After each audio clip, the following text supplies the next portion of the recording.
I'm Luke Ford, and I'm here with Sheila, and we're talking about Judaism versus Christianity and Christianity versus Judaism. We're talking about privacy. We're talking about David Brooks. We're talking about faith versus reason. Now, I was raised a preacher's kid, not just a Seventh-day Adventist preacher, not just a Seventh-day Adventist minister, but I was raised the son of a Christian theologian. My father has two PhDs in Christian theology.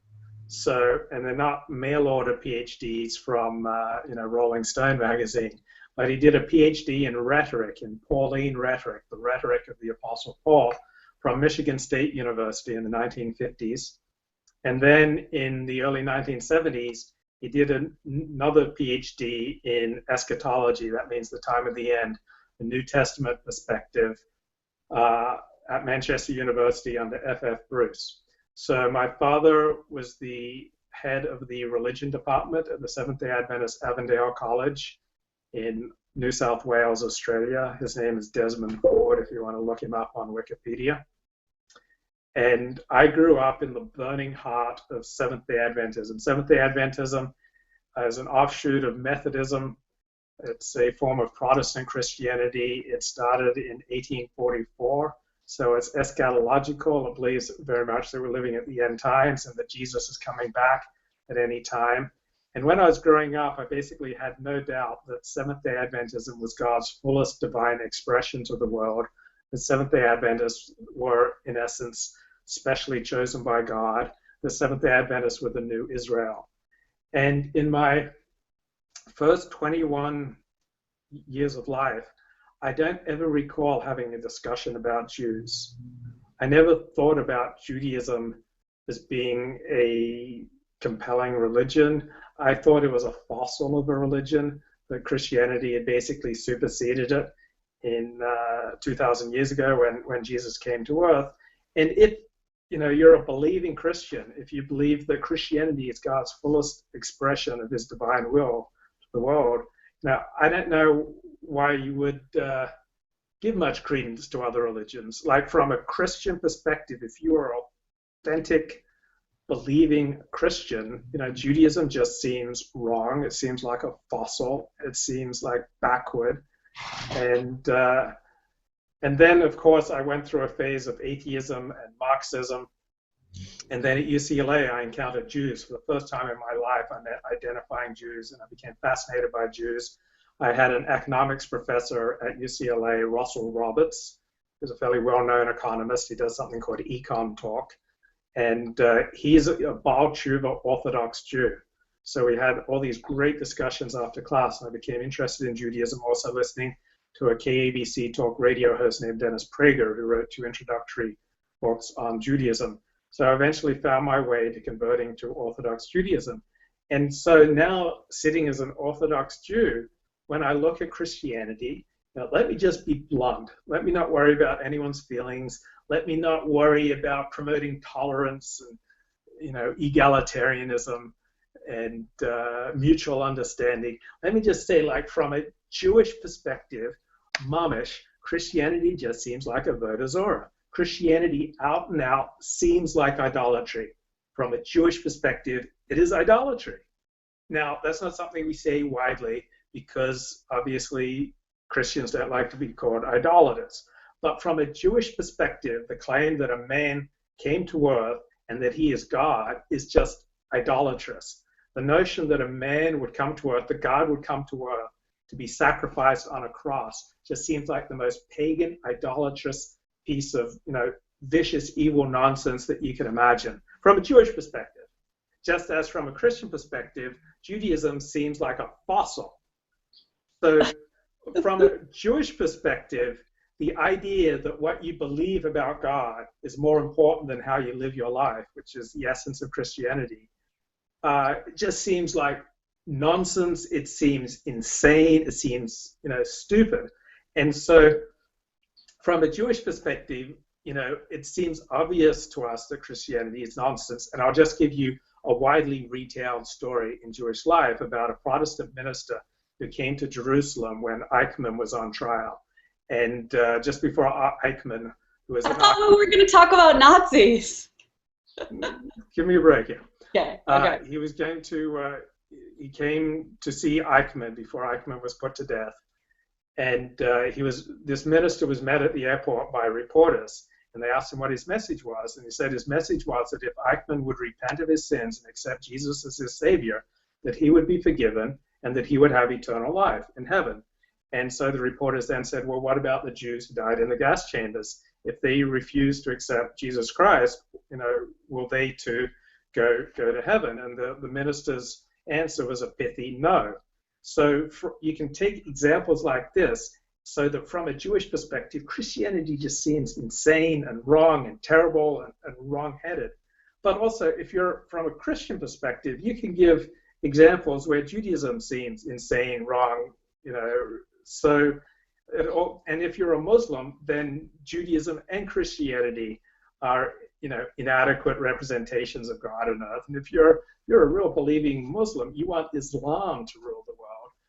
You want Christianity and Judaism humiliated until its adherents convert to Islam.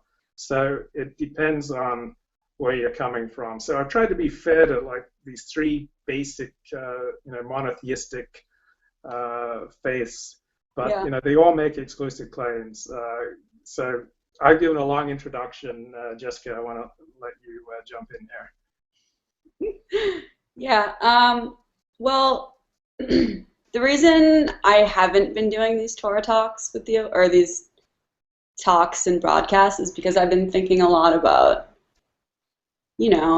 how much of my personal thoughts and feelings I want to broadcast to the entire world, because this is kind of like a diary and it's personal. And I wonder, will I regret saying these things someday? And I just wonder, I know you don't differentiate very much between private life and public life. And a lot of people don't. It's a very modern attitude that you just put it all out there and you tell everyone everything that's going on because you have nothing to be ashamed of, and everything is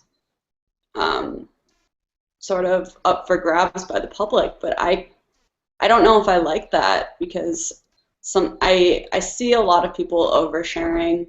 Like on Facebook, I have a lot of female friends and male friends actually that talk about their rehab struggles and alcoholism and anorexia and divorce and just everything. And it's so very public and it's so broadcasted, and I just don't know if I want to be that type of person, because I'm not. You'll notice that I don't talk about my relationships, on the show. I don't tell you, oh, my friend Tom is such a jerk.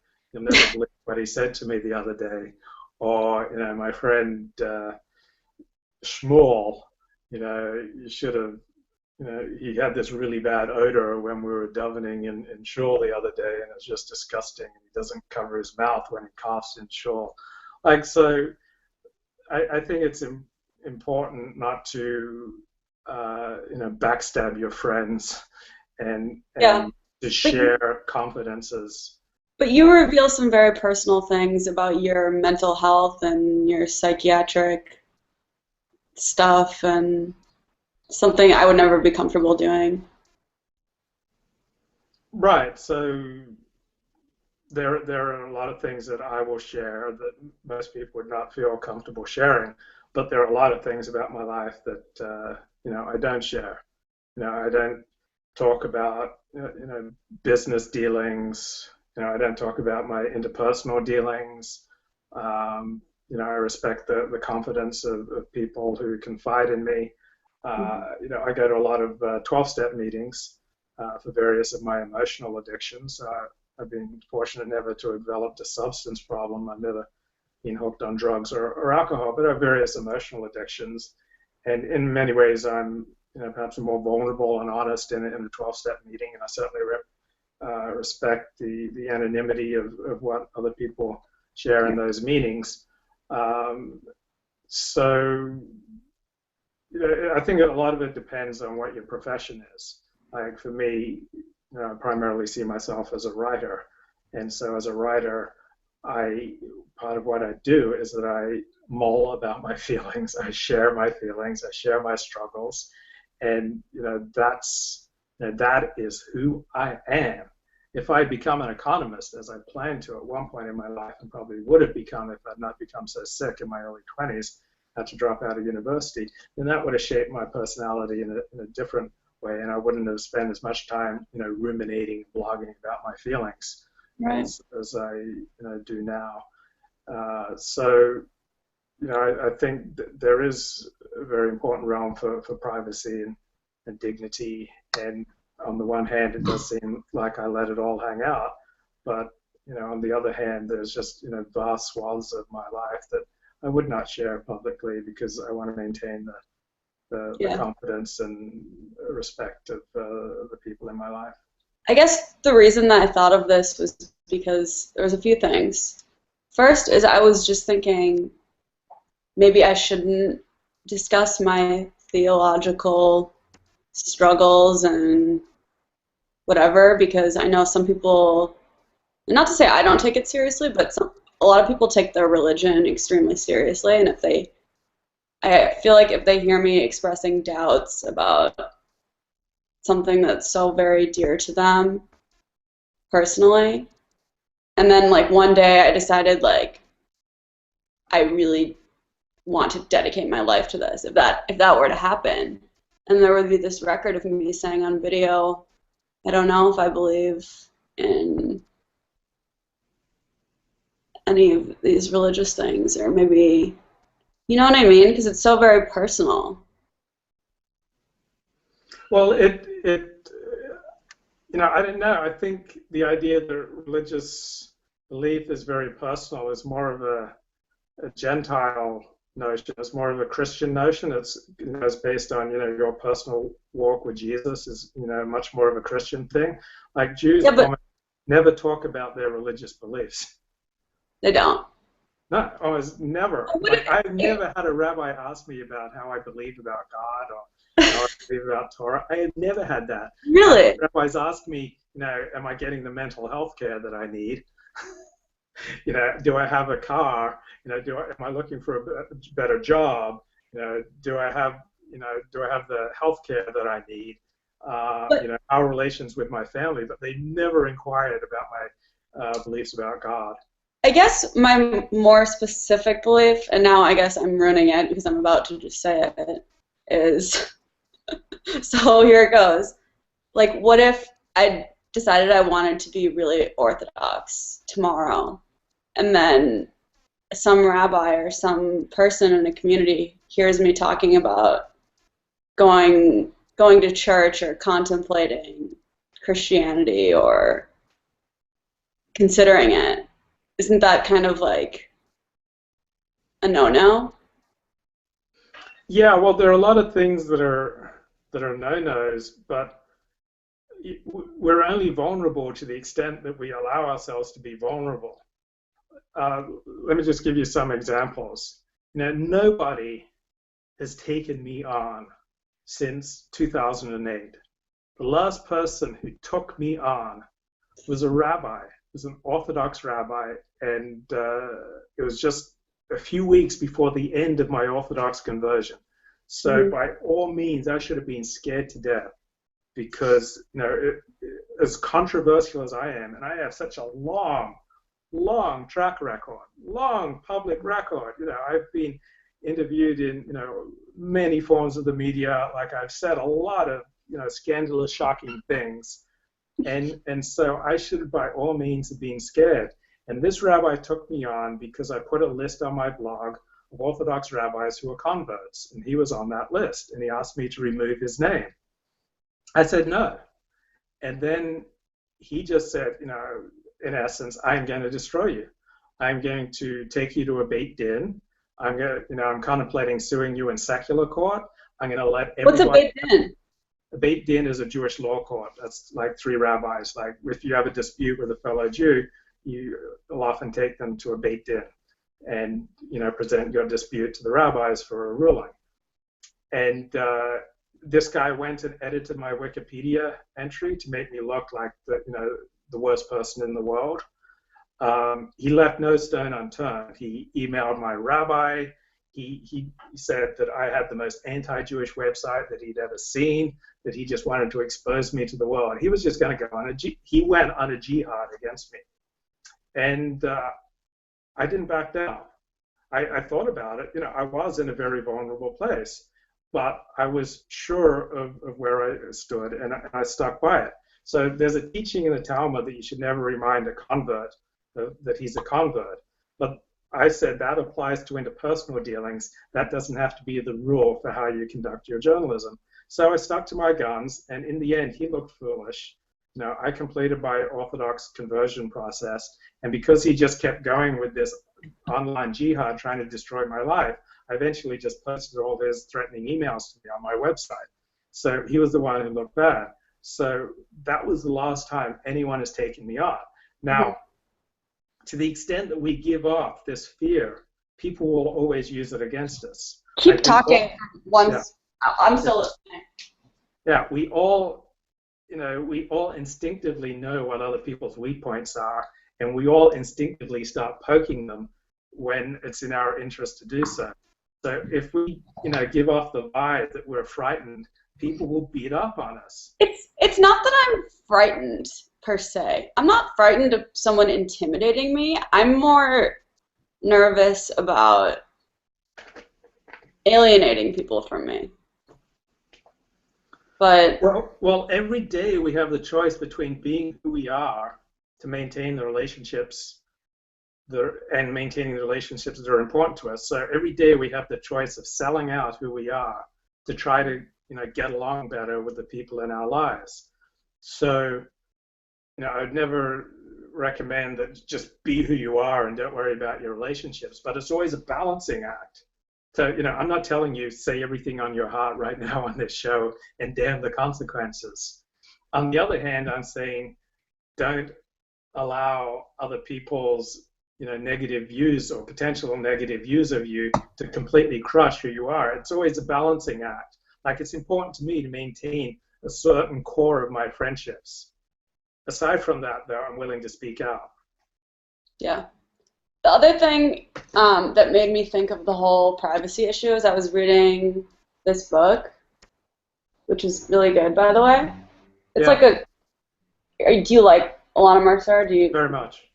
She's like very inspirational to me because I think we really think on very similar terms, and she's very brave, and she's like one of the only women in like the alternative right that I know of. But she has this chapter in here called Private Life on the Public Stage, where she's basically criticizing this whole destruction of the private sphere.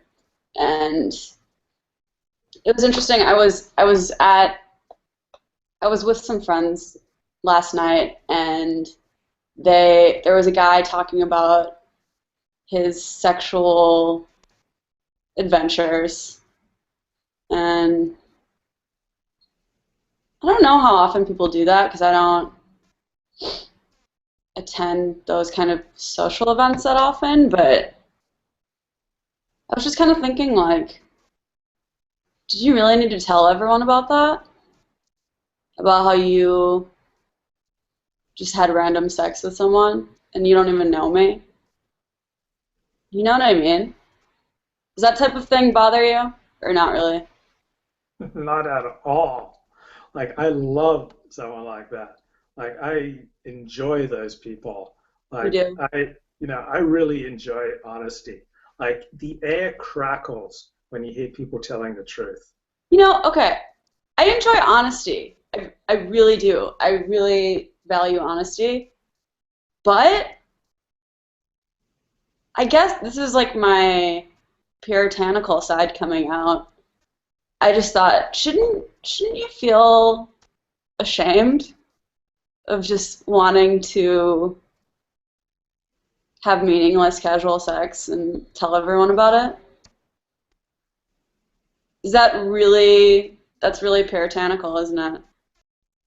No, that's who you are.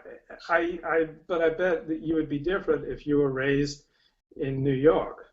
See, you're from the Midwest where there's a totally different ethos on these Yep. things. So we're all profoundly influenced by the environment we grow up in. I don't, yeah, maybe you're right. Maybe it is, my family is very private like that.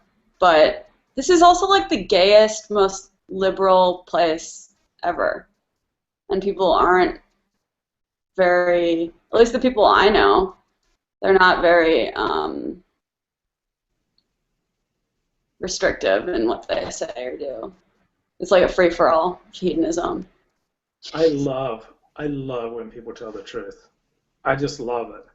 Like, But I'm telling the truth about how I feel about these things. and I appreciate that. I love it. And so I enjoy it when people don't mouth the pieties. When people, don't just say the polite thing, but they keep it real. Now there are certain topics that I don't want to hear about. For instance, I know this sounds horrible. I don't want to hear about a man's sexual relationship with other men. That's what it was. That's what it was. That grosses me out, and I just want to get the hell away from that. I just find it repulsive. My argument against social acceptance of homosexuality and same-sex marriage, it's not religious, it's not theological, it's not philosophical, it's not intellectual, it's not moral. My argument is that I think in most people there's a fundamental revulsion against same-sex sex. It just in your kishkas, it's like, that's disgusting. But I'm going to play the devil's advocate here. Wouldn't you be also like equally disgusted by like two like obese, disgusting people? Yeah, I really don't enjoy obese people going into public. And I really don't want to hear them, and if they go, they better not speak unless they've got something really smart and profound to say. I just don't. Yeah, But it's disgusting. It bothers me when I just see, really fat people walking by, or when they're in my space, or it's just revolting to me. here's the thing. It's like, it's taboo for me to say that I don't want to hear about that guy's sexual exploits. That's taboo for me to say that it's too much. Yeah, I don't think I've ever been around that for very long. If anyone starts on that topic, some man talking about sex with other men, I just get the hell out of there. I find it absolutely revolting. I have no problem being friends with homosexuals. I do not want to hear about their sex life. I don't want to hear it. To be fair, though, he wasn't going into detail. He was just talking about how he picked up a guy and then they... That would make me sick to my stomach. I would get the hell out of there. I would not be spending time, around people like that whenever I had a choice. I mean, you wouldn't last very long around a lot of young people, I'll tell you that. Yeah, I guess, but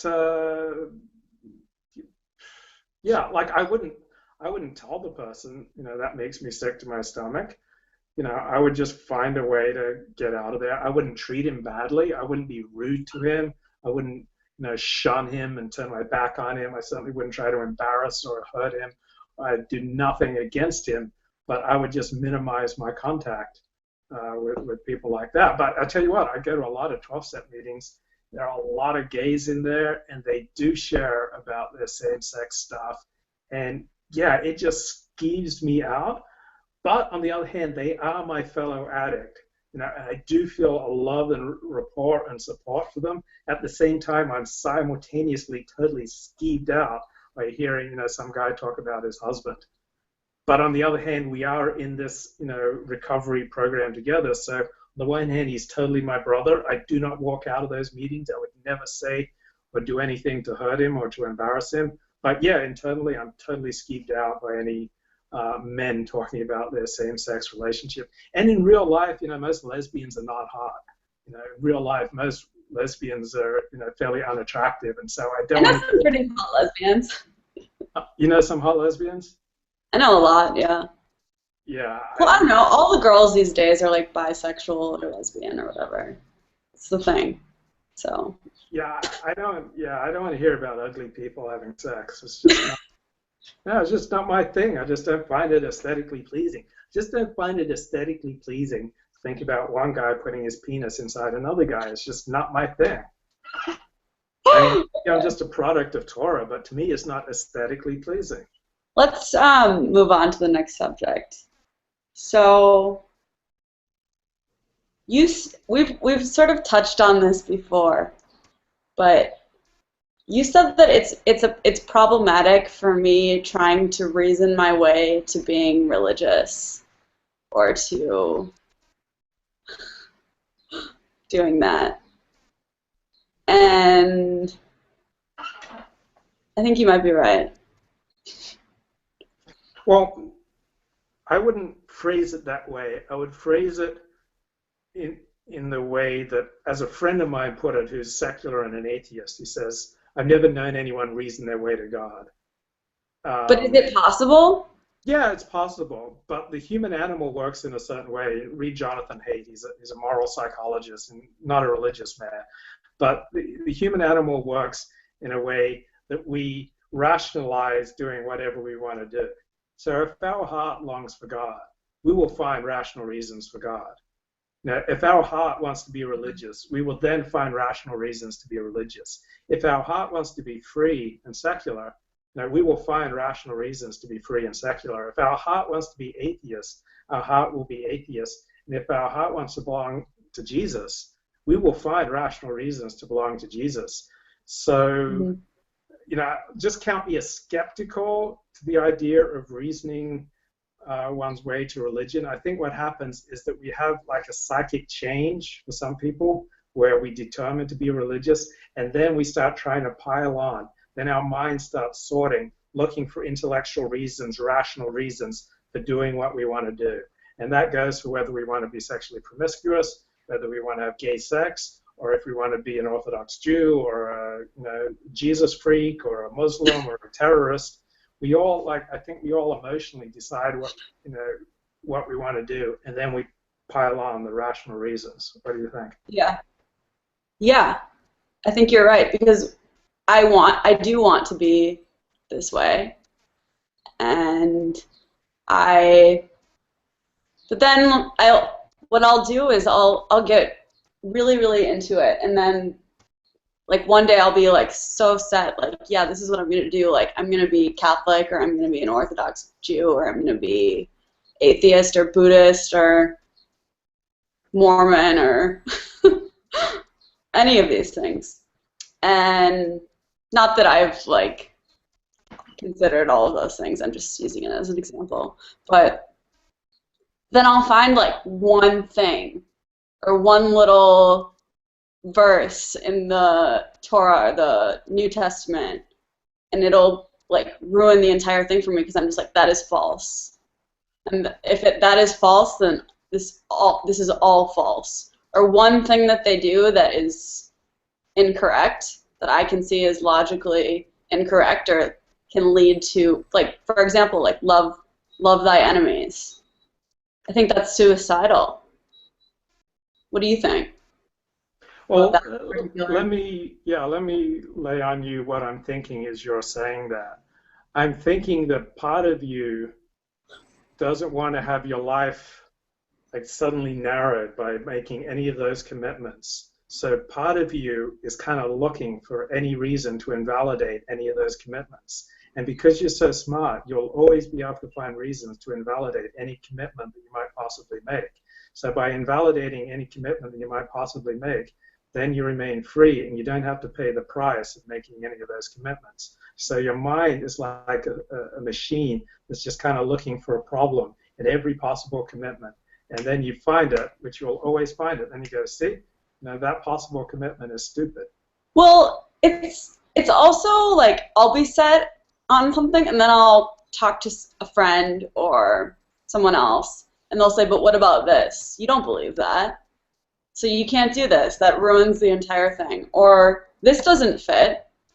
Like my sister will say, like, I'll be really enthusiastic about something one day, and then she'll say, but what about this and this and this?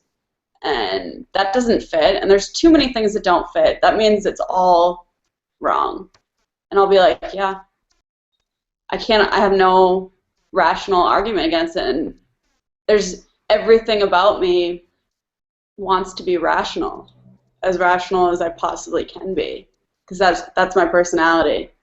And I'm finding that it's really extremely difficult to trick myself into believing things that aren't rational, or just ignoring things that don't fit or aren't rational or are untrue. Right, and this is, this is. Is this getting too personal, by the way? How could you get too personal? This is what I was frightened of.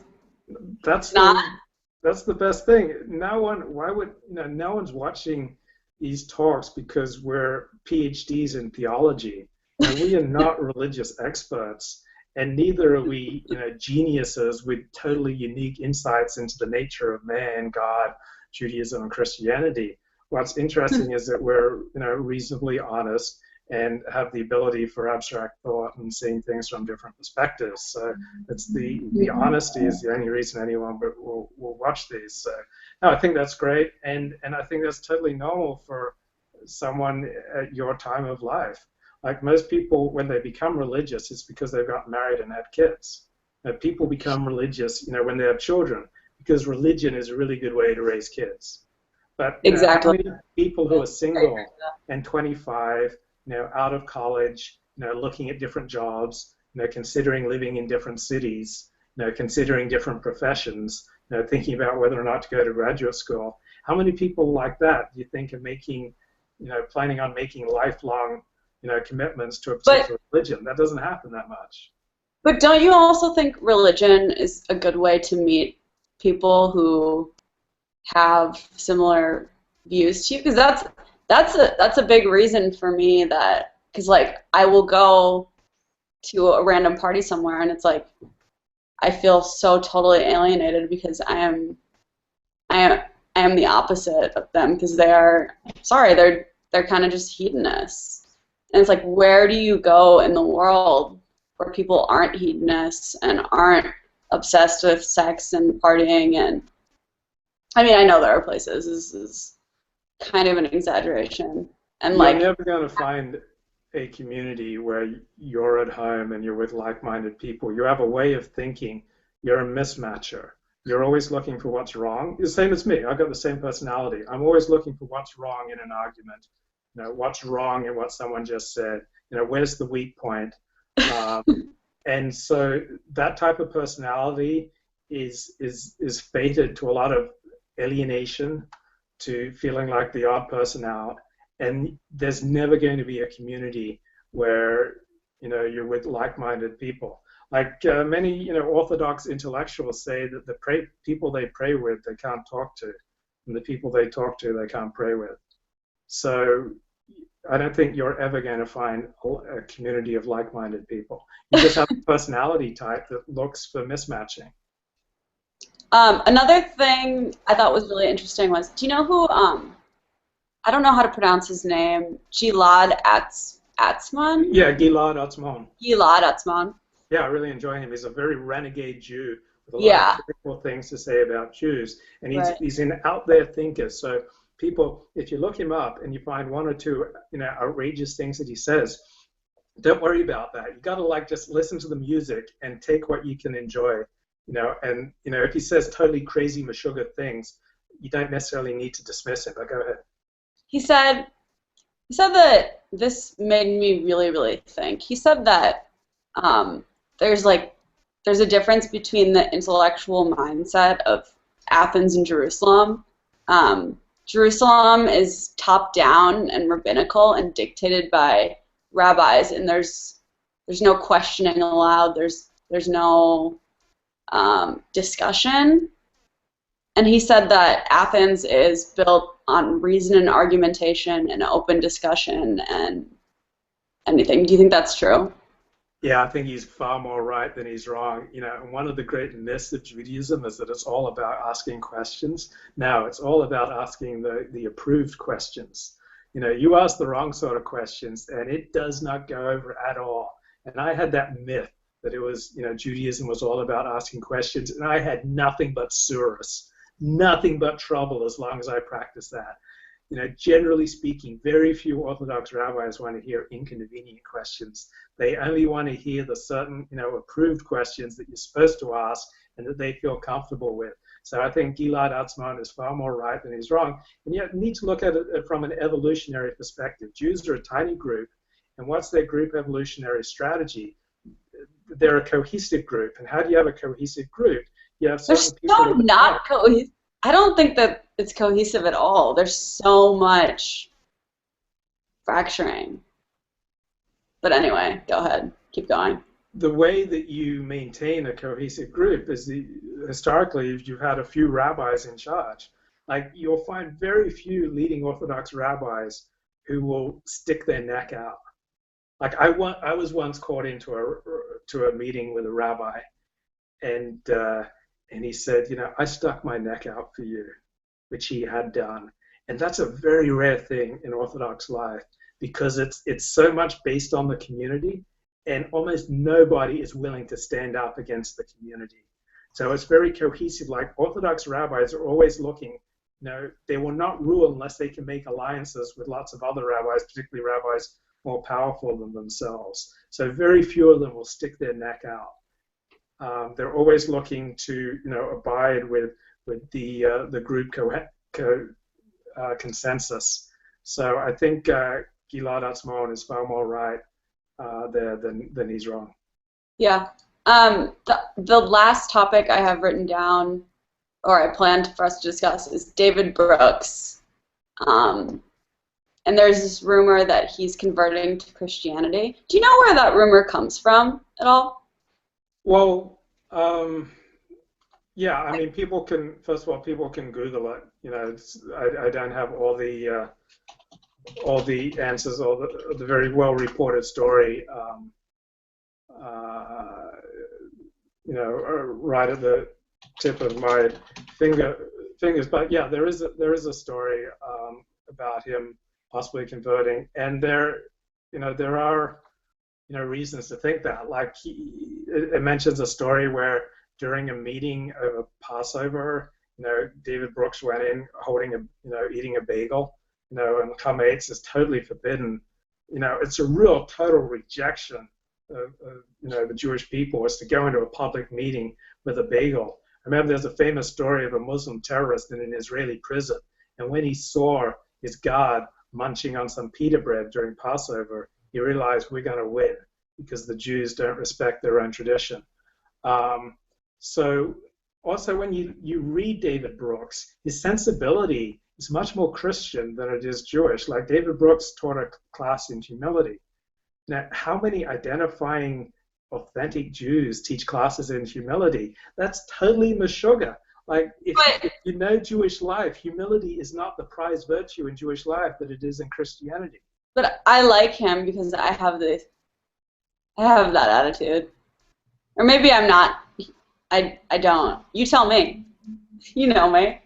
Well, you live in the Midwest, and I think your milieu is much more Christian than Jewish, and so you develop many ways of thinking and a personality that is more, seems more Christian to me than Jewish. So people can just Google, David Brooks Christianity, and they can read, the argument why people think this. I agree with everything he says for the most part. We think on very similar terms, and we respect the same. Like, I love C.S. Lewis and G.K. Chesterton and all of these Christians, and I'm sorry, I'm more inspired by those people than a lot of Jewish people. But David Brooks is Jewish, so. Okay, first of all, you don't need to apologize. Whatever your inspiration is, is fine with me. Now, here's how this story says, about Brooks and Christianity. The first three words are, he says, David Brooks says, "I'm a believer." Jews don't speak that way. We are a community of action. What defines an authentic Jew is their performance of the mitzvot, such as Yeah. not eating bagels during Passover. So I'm a believer. This is not how Jews think. Like when This is Christians, how I think. This is how I think too. I say I believe in God. I don't know if that means that I can't eat chametz on Passover or show my elbows, or I'm uncomfortable with all those little flicking the light switch off and all of these seemingly silly rules. But I say I think it's important to live for something bigger than yourself. That's what attracts me to religion.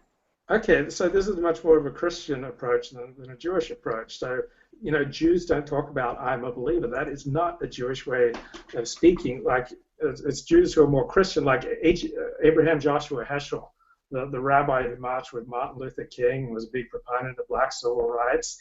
He was a theologian, and he wrote about theology in a way that sounds far more Christian than Jewish. Like, if he was someone immersed in the Talmudic perspective on life, he wouldn't be out there marching with Martin Luther King. He wouldn't give a rat's ass about black civil rights, let alone, civil rights for sodomites and trannies. And he wouldn't be writing in this Christian way.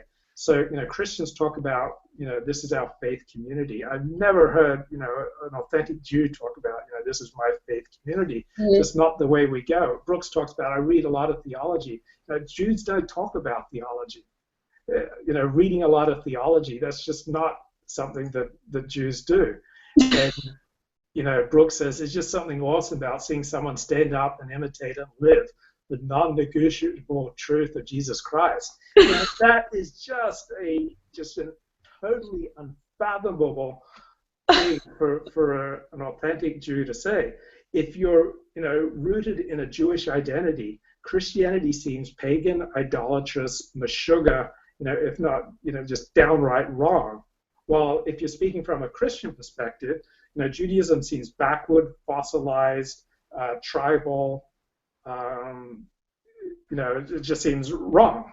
So either perspective, exactly why I don't. The other one seems wrong. Go ahead. This is exactly why I don't fit in the Jewish communities, because I don't know, because I give Christians a chance or something, and the only thing is I think Christians should be more tribal. I think that is better, because otherwise you're bringing in too much riffraff and your church gets corrupted, and I don't know. What do you think about the idea that God came to earth, took on human form, lived among us for 33 years? He came down to earth to die on a cross, to be sacrificed, to save you from your sins. And if you believe in him, no matter how much genocide you carried out, as long as you say, I believe in Jesus, and you believe in Jesus, no matter how many people you've murdered, raped, and tortured, you are saved for eternal life. How does that strike you? The thing, I don't believe in eternal life. I don't believe in an afterlife. Well, what do you think about this story that God came to earth in human form, that a man walked around, but that man was actually God, and he came to earth to die on a cross to save you? It's a metaphor, Luke. It's a metaphor for our Savior. You don't find that revolting? No, I don't find it revolting. Okay, It's a metaphor. I mean, I don't want to push you to find it revolting. For me, it's just a revolting. If everyone acted more like him, we would have a paradise on earth. If everyone did. Don't you think that's... Church is always going to be a more spiritual experience than synagogue, because Christianity is romantic religion. It's this amazing story that is, unfathomable in rational terms. For instance, the Trinity is a logical impossibility. You cannot have a triune Godhead. You cannot have three beings who are one being. It's a logical impossibility. But that's the beauty of Christianity. If you're a believer, you believe something, even though it is completely forbidden by reason. So you're taking a leap into the irrational. So, that is always going to inspire a deeper sense of immediate sense of visceral sense of spirituality, of connection with the divine. And any religion that puts more focus on the next life than this life is always going to be more spiritual. That makes no sense. You would think that it would be the opposite. I would. Like if you're in a church and it's like a visceral, wonderful, beautiful experience. That seems to me like it is focusing on this life. It does have some focus, but if you consult the text of Christianity, what's more important? This fallen, dirty, sinful old world, or the next world where it's much, much better and you're there with Jesus. But don't you think maybe the next world is created when everyone behaves in this godly manner? I mean, I'm just making stuff up, I guess. This probably isn't like correct theology, but this is how I'm trying to reason. Right. If you want to be a Christian, you can find ways to rationalize all these things. From a Jewish perspective, it seems meshuggah. Just like from a Christian perspective, Judaism seems meshuggah. So if one wants to be a Christian, or one wants to be a Jew, or one wants to be a Muslim, you can then rationalize anything. You can then, take it metaphorically. You can do anything you want. It all depends on where you want to be emotionally. But like if you were to go to a pagan rite where they sacrificed a virgin, I assure you that would be an amazing spiritual experience. Mm-hmm. Like if you went and they brought out this 19-year-old girl who'd never had sex, and she was dressed in white, and she was volunteering for this, and they laid her on an altar, and then they cut out her heart. Oh my! It would be an amazing spiritual experience. So too, if you go to a church and there's a picture of God become man, and he's on a cross, and there's blood coming from his side, and he's there dying for the sins of the world, that's likely going to evoke an awe and a spirituality in you that the much more prosaic world of Judaism is less likely to do. Yeah. Yeah, well, I'll just keep thinking. So a friend of mine the other day asked me, should I just unfriend all my friends who hold these, ridiculous, left-wing social justice warrior beliefs? And I would say to anyone, no, don't, because we all have to think about what are the dumbest things we've done, and how much do we want understanding for our own, craziness, our own, the own bad things that we've done. If we look at our own diaries and journals from years ago, we'll see that absolutely ridiculous, crazy things that we've done. So I think it's really important that we have empathy for other people, realizing that if they cut us off in traffic, that we've done the same thing to other people. That if people are blunt to us or rude to us at work, that we've done the same thing to other people. That if people are unreliable, we've done the same thing to other people. And so I think we should always try to extend the same level of understanding to other people that we want for ourselves. I just wonder if those people will ever change or realize their errors in the same way that I have. I want them to. And this is another reason why Christianity appeals to me. It's because I want to save people from their errors and their false religion or false idols. You know what I mean? Yeah. And I feel like Judaism doesn't really allow for that. It's like, yeah, you can teach people the 7 laws of Noah, but I agree with you. I don't think that's enough. I think there's a lot of other things that people should know that would make their lives better. There's an old Jewish parable. Now, when Christian clergy speak, they talk theology. When Jewish clergy speak, we talk in parables and stories. So there's an old Jewish story about a young Jewish man who, when he was young, he wanted to change the world. Then as he grew older, he said, that's impossible. Let me just change my community. Then as he grew older, he realized that was impossible. So he said, let me just change my family. As he grew even older still, realized that was impossible. So when he became an old man, he said, let me just try to change myself. So we all exert an emotional force field. We all affect the world around us that affects other people, affects their behavior. And so the most effective way that we can change the world is by changing ourselves. Right. I think of the people that have changed me and helped me, and someone like David Brooks, for example.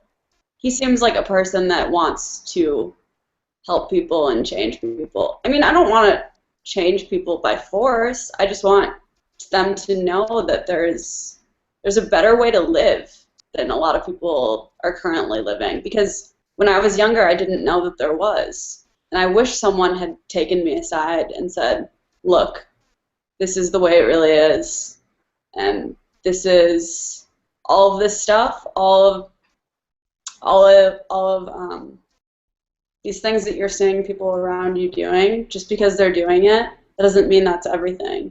Because you are lucky. You were raised in this like religious environment where people weren't so self-destructive and so behaving so poorly.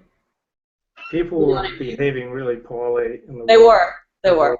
World I grew up Yeah. in. I have all the symptoms of a child raised by alcoholics. My parents were not alcoholics, but I have So all you those think I'm symptoms. just idealizing them? I'm not pointing my finger at my parents. I'm not saying they're bad, but I have all the symptoms of if I were raised by alcoholics. So, um, being raised religious, it helps in some ways. It means that you're basically immune to ever being taken in by, a cult. Because, once you've experienced the real thing, you're kind of immune to be taken in by religious nonsense. So even though I'm a convert to Orthodox Judaism, I very much have the persona of someone who was religious from birth. I'm much more skeptical of, religious scams. So there are advantages to being raised religious, but there's a whole mess of things that it doesn't cover. And, I got to tell you that the most upright, sane, commonsensical, righteous person in my family is my atheist brother. He is such a good person. He's such a better person than I am.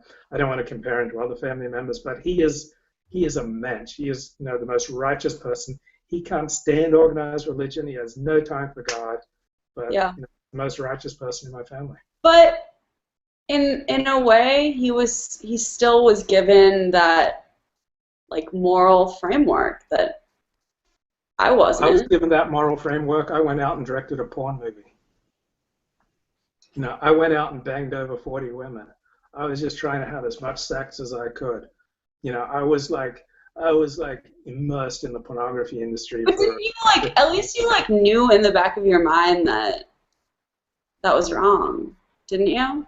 Yeah, I Maybe. did, and I, Some went people out and really did it don't anyway. know that that's like bad. I loved it too. I love swimming in that sewer. I loved it. I loved that sewer. I love those dirty little hoes. I loved it.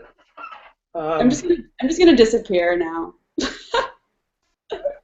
so what determines someone's behavior, I think, is primarily genetic.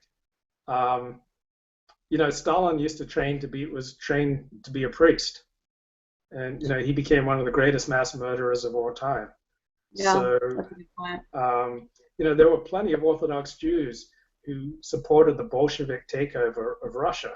Most Orthodox Jews did not, but there were Orthodox rabbis who supported the rise of communism. There were early leaders of the Bolshevik movement who were Shomer Shabbat, who kept the Sabbath, kept kosher. They'd have a goy carrying their bags when they had to go to a meeting on Shabbat. You're feeding So my neo-Nazi subscribers right now. it does. I'm only interested in truth, like whether it makes Jews look good or bad. I'm Yeah. only interested in truth. So I think religion can help, and I think statistics show that religion tends to make people treat their co-religionists more ethically, but it makes no difference in how they treat people outside their group. So there are some No, ethical advantages to being religious, but they're I limited. don't I don't necessarily think that being religious makes you treat other people better, but I think it makes you treat yourself better or have a better idea of how to live correctly. Not in necessarily in your interactions with other people, like whether you're nice or not. I think that is mostly genetic and ingrained in just everyday interactions. I don't think that's not what I mean when I say when I'm talking about that. Because I agree with you. I don't think it makes you necessarily treat people better. Do you think becoming religious makes you less likely to molest children? No, No, I don't. because in my experience, there's no connection between religious, non-religious, whatever religion you are. Like, No, there have been so many Orthodox rabbis who've been busted for molesting kids. I'm saying I think it makes you treat yourself better or have a better idea of how to live without destroying yourself. I got to Maybe say, in my experience, I have found no connection between Jewish observance and basic decency and ethics. You can pray, plenty of people pray 3 times a day, keep very strict kosher, and are just, vicious, disgusting, dirty, unethical in their business dealings. So why do you stay a part of this community? Because the best people I know are Orthodox Jews, and I've seen it have a tremendously, powerful, transformative effect on enough people that, there's something very powerful there. But it's also possible to take it on and just be a dirtbag. Yeah, I've met some dirtbag people too. There are plenty of Orthodox Jewish dirtbags out there. Now, I Yeah. don't think Orthodox Judaism necessarily makes people dirtbags, but it creates a more tribal mindset, which has good points and bad points. You can use Orthodox Judaism to become a finer person, and I've seen that in enough lives that I'm a big adherent and a big booster of Orthodox Judaism. There are just so many scam artists and just low-down, filthy, disgusting people who are Orthodox Jews as well. Yeah. Speaking of disgusting, there's this article on the Huffington Post by an Orthodox rabbi that just drives me. No, I'm not upset. It's pointless to be upset. I completely disagree with it. And it's Rabbi Shmuley Yanklowitz, and the title of his article is 5 Reasons Being an Orthodox Rabbi Compelled Me to Support Gay Marriage. I want to place this in context. 97% plus of Orthodox rabbis would find this article and this idea completely repellent. But there are some modern Orthodox rabbis who believe in It doesn't make sense because it directly contradicts the 7 laws of Noah. Directly contradicts. Right, but there are plenty of things that are in the Torah that we don't observe today, and so. Oh, okay, I see what you're saying. Yeah, so let me just read one paragraph from his argument, because I think this just summarizes so much of where I have a big problem with a segment of organizational Jewish life. Our obligation is derived from our shared history as Jews, religious Jews in particular. We've been very successful change makers in the world because throughout history we have often been outsiders. We can empathize with the plight of others who have been or are being excluded or discriminated against. However, the Jewish people today are generally accepted in America, and due to the comfort of inclusion, we sometimes lose sight of our tragic heritage and the sensibilities and responsibilities we ought to have as a result. For this reason, among many others, religious Jews should support those struggling for their basic rights in America and keep in the forefront of our minds the not so distant exclusion, violence, and vitriol we endured in our own struggle for basic human rights. You know what this is? This is a victim mentality. I hate it too. I think it's abhorrent in the same way as you do. And this is why Rabbi Kahana appeals to me so much, because he is just like, stop standing up for everyone but yourself, and be strong and be mighty and do what you need to do for you, and don't pretend to be a victim. So needless to say, there is nothing in the Jewish tradition that supports same-sex marriage, explicitly. There's nothing in the Christian tradition or the Muslim tradition or any traditional way of life of which I'm aware that supports same-sex marriage.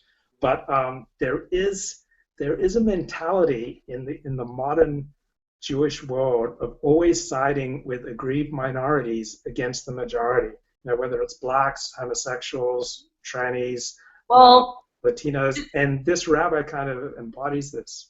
To make a point, though, the majority of Americans do support same-sex marriage now.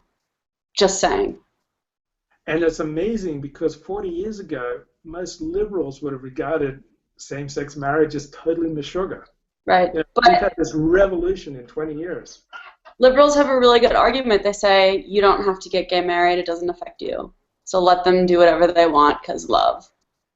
That's their argument, and it is hard to argue against it. Yeah, and I would never argue. I would never try to convince anyone to, argue against it. You either find same-sex sex repellent, you either, viscerally find same-sex marriage totally repellent, Here's the or you thing. don't. I think a lot of people don't think about it, if it makes them feel repellent or not. I think they just go along with it's hip and trendy and cool, and this is the right opinion. And they want to be on the right side of history. I Oh, don't yeah, think they really think people about want it for a to go while. what's popular, and this is, the popular perspective. Now, even though Jews have often fought on the side of gay rights, I assure you, most Jews do not want to see their husband go to a chuppah, the wedding ceremony, to marry another guy.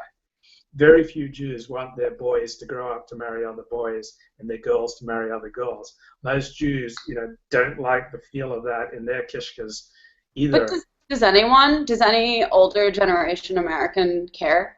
I feel like this is not a case of Jew versus Gentile. It's kind of like older people versus younger people, because very few people in my generation, especially people who aren't religious, would argue against it or admit that it makes them uncomfortable. 10 Well, years ago, they would have. 10 years ago, when I was in school still, people would say you're a faggot, you're gay, that's gay, go kill yourself, faggot. It's just not very long ago. And I then would it's, say that every morning before breakfast 3 times. My parents wouldn't give me oatmeal until I'd said, go die, you faggot. I mean, that was just the house I grew up in. but yeah, what I'm saying is like it changed very quickly. Like where I grew up, every morning before breakfast, me and my mates, we went hunting pufters, and when we found one, we tied him up. I'm just being silly here. But yeah, it was totally repellent to be gay in the way I was raised. But mores have changed. But they didn't just change overnight. They changed in the last 50 years. And if you look on how Jews have sided on questions of gay rights, starting with the Stonewall riots in New York in the 1960s, Jews have consistently had far more liberal, far more accepting attitudes towards gay rights than have Gentiles. Not because Jews themselves want to see their children, have same-sex relationships, but because Jews feel that they are more safe in a cosmopolitan, diverse, multicultural society rather than a homogeneous, monolithic society. So they feel it's in their own group interest to have lots of rights for minorities. I still don't buy Be, this. well, it's a model that explains Jewish voting patterns. Do you really think most Jews would be totally thrilled with their children? Yeah, I think they are. I think they actually are liberal. I don't think they're just posturing, saying, I'm going to be liberal because it makes me feel safer. I think they actually believe this is right, and they're liberal. Because they think this is right. Yeah, absolutely. Yeah. But it's right because it makes the world more safe for their group. Now, I think most of them are self-deceived. They don't realize that in the end that's really what's going on. They just take it for granted that an accepting, tolerant society is a better place. Yeah. But a lot of people do because it's an appeal to your emotion. It's easier to be, this is the default position, is to be liberal.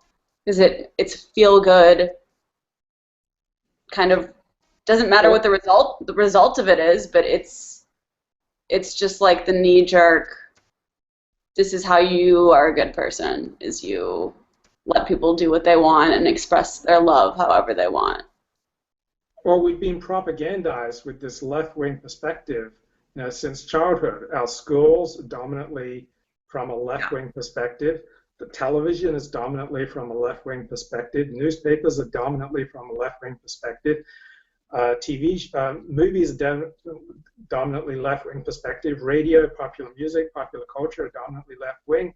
Academia, the colleges, the elites of our societies since the late 1920s had been dominantly left-wing. So if you want to be cool, the cool thing is to take your cues from the people who are most cool. People who are most cool are the dominant elites in academia and the media and you know, in education and popular culture and all. They're the good guys. Those are the good guys. These are the people that we're told to look up to. Like, how much of American history courses are devoted to the triumphant struggle of black civil rights?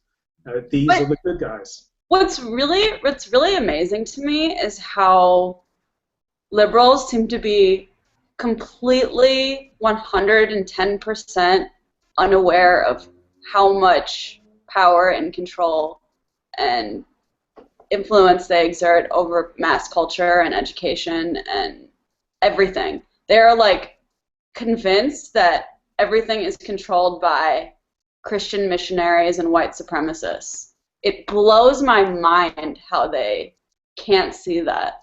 It absolutely blows my mind. And they're so fixated on Fox News. It's like every other second, it's like Fox News needs to be destroyed. And it's like, that is like, Fox News isn't even really conservative, in my opinion. But yeah, I mean, Fox News is conservatism for stupid people. Yeah. Dominantly, talk radio is conservatism for stupid people. Yeah. But every group has a victimology.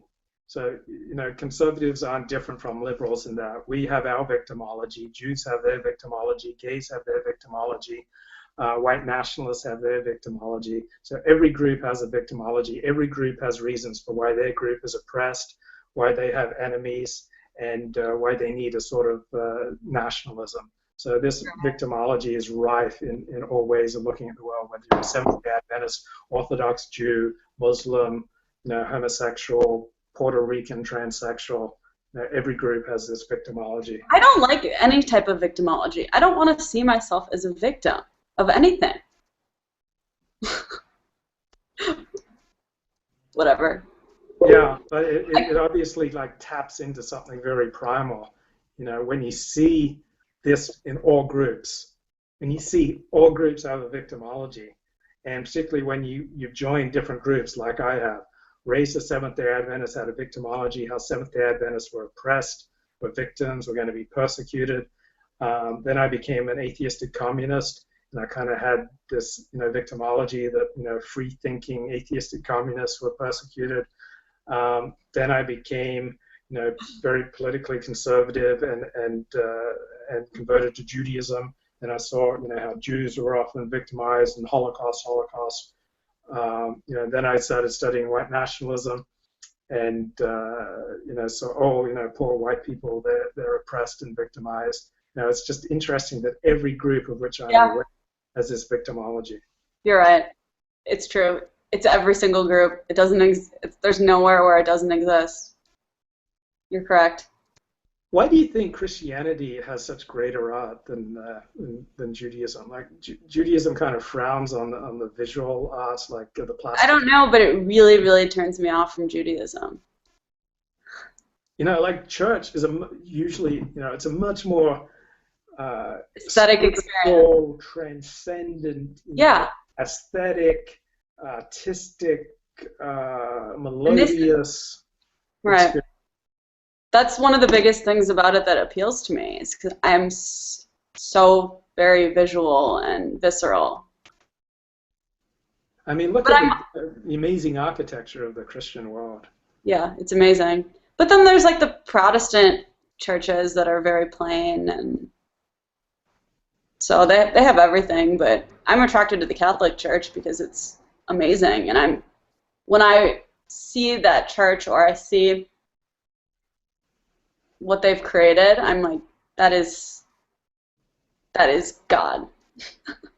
Yeah, the philosopher George Santayana preferred the beauty of Catholicism to the truth of any religion.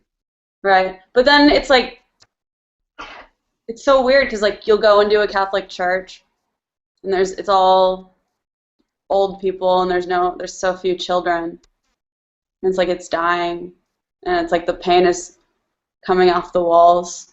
Then you go to like an Orthodox shul, and it's, you know, plain or whatever. There's no there's no extravagance there, but there's so many children, and it's like, well, this is the future, I guess, right?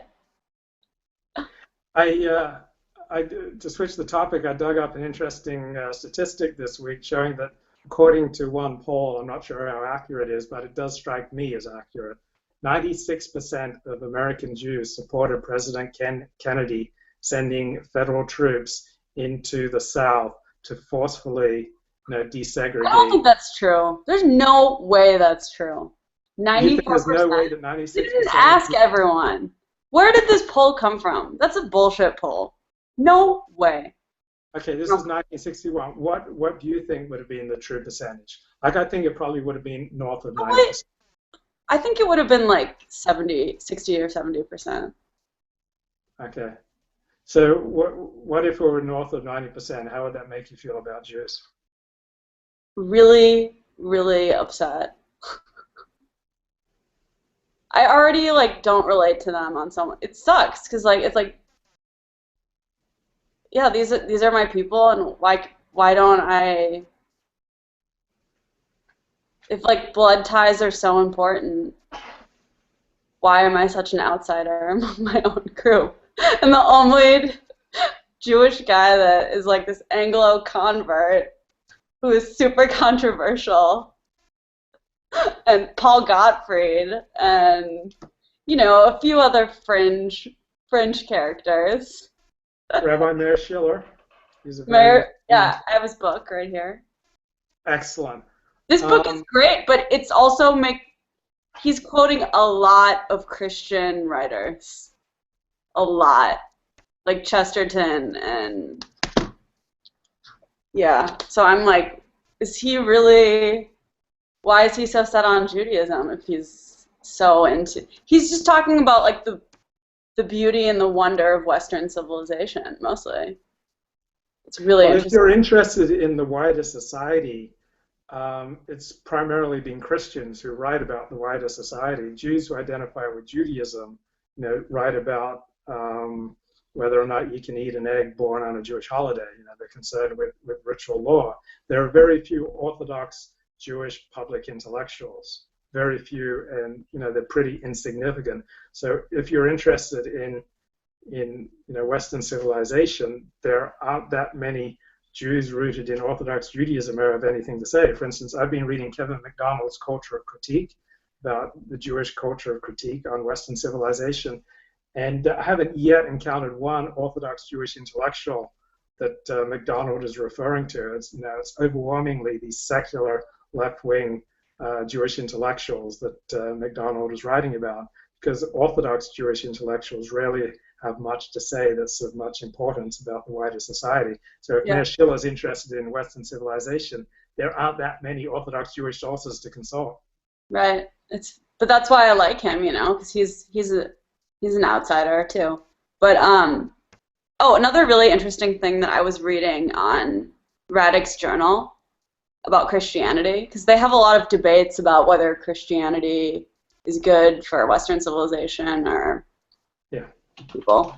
And there was this quote, and it said, Christianity flourished in the decadent, deracinated, and alienated world of late antiquity precisely because it was able to appeal to various oppressed or dissatisfied sectors of the population. Slaves, urbanized proletarians, women, intellectuals, frustrated aristocrats, and the odd idealists repelled by the pathological materialism, brutality, and banality of the age. And that sounds very familiar to the world we're living in right now, but I feel like Christianity is on the wane. Maybe I'm wrong about this, but that's very much the notion that I'm getting. And maybe it's because we're too early or something in dissecting these things. That's always a possibility. But I think the reason why is because a lot of the churches are trying too hard to appeal to like assimilate to the mainstream culture and society, whereas I think they would be much more successful, kind of like Orthodox Judaism, if they got presented an alternative to that, right? I don't think people go to church because they want more of the mainstream world. I think they go to church to have like a safe haven from that world. Or that's what I would imagine. You have to put yourself in the shoes of a Christian clergy. So let's just take one example, Reinhold Niebuhr, famous Protestant theologian. And he went to secular universities. And who were the elite of these secular universities? And he lived in New York. And he was a writer. He wanted to be published and be widely influential. So if you want to be widely influential in the academic and media elite, who are you going to be mixing with a lot? You're going to be mixing with Jews. So Reinhold Niebuhr was very Jew-friendly. He was a Protestant Christian, but he was very pro-Judaism, pro-Jewish. And I'm not saying that he consciously changed his ideology to be so pro-Jewish and pro-Judaism because that would be good for his career, but that would be good for his career. You can never persuade someone against something if their career depends upon them not understanding it. So let's say you're a Christian clergy and you want to be widely honored in the wider society. You want to be honored at Harvard, and you want to be honored in the New York Times and the New Yorker. What sort of teachings are going to get you honored in the wider society? It's these left-wing multicultural teachings that are going to get you honored. And if you stick to traditional Christianity, you're just going to be abused in the wider society. Yeah. So we have these incentives operating in a way so that all our elites are pushing a left-wing multicultural, multiracial society. Well, would you agree that Christianity is on the wane because it doesn't present any alternative? I mean, a lot of people say that they're like the worst. They are destroying Western civilization because the churches are all so left-wing, even the Catholic Church. But I mean, there are many strongholds of traditional values in Christianity, such as the Mormon Church, the Pentecostal, much of the evangelical Christian movement. And also remember, like 100 years ago, Christianity was the religion of the West when the West basically ruled the world. So Christianity was at least consistent with this incredible expansion and this domination of Europeans. And so the decline of the West has occurred with the decline of Christianity among Western elites. Now, I'm quoting Kevin MacDonald here.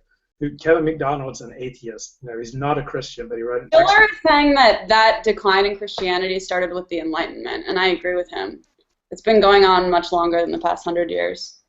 Yeah, but 100 years ago, the world was dominated by Christians and by white Christians. So Christianity was totally compatible with white domination of the world.